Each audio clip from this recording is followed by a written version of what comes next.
این یک دیزاینه که از پنجابی گاچ هسته. بسیار خوب. دارای 6 رنگ از پشت ریش کار شده می باشه. بسیار مقبول. چیز خاصی چقدر رنگک ظریف. و همچنان پشتش هم کار شده. پشتش ساده است دیگه. پشتش خامک داره ولی یخک باز نداره. چون بخاطر زیاده در پشت باز چادر میه به او خاطر. بله. بله. ببینید دوستا که چقدر ظریف است. این خود تکگکش چقدر ظریف است. بسیار مقبول. بسیار عالی. چقدر رنگک ها کار شده. و همچنان چادر بسیار مقبول داره. این چادرش هست. بسیار مقبول.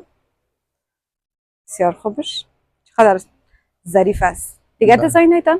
و این هم رنگای دیگه از دمی مدل. رنگای مختلف داره. رنگک رواشی داره، سفید، پسته‌ای، رنگ نخودی هم رای تربیزی. بسیار مقبول. بله. اینا باز قیمتاشون در حدود چقدر است و از کجا هست؟ کجا مال کجا است؟ آنلاین که است اخبار عزیز فروشات ما همیشه نرخ مناسب است. فکس پرایس نرخ است. بله. باید با مشتری ما 2300 افغانی حساب میکنیم.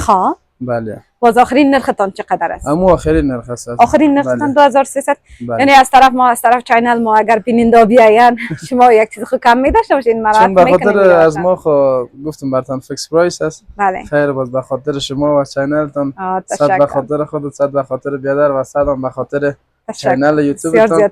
300 افغانیش هم صدقه گل روی شما. تشکر جهان سپاس. تشکر. میره باز بیخی دیگه چالش است. 2000 افغانی هر کس 1000 جای گرفت بیخی ما باز یک جوره بسیار زیاد تشکر. بسیار زیاد تشکر. دیگه چی دارین؟ یکی اینی دیزاینه که در تکیاب مروارید میگن. بسیار خوب.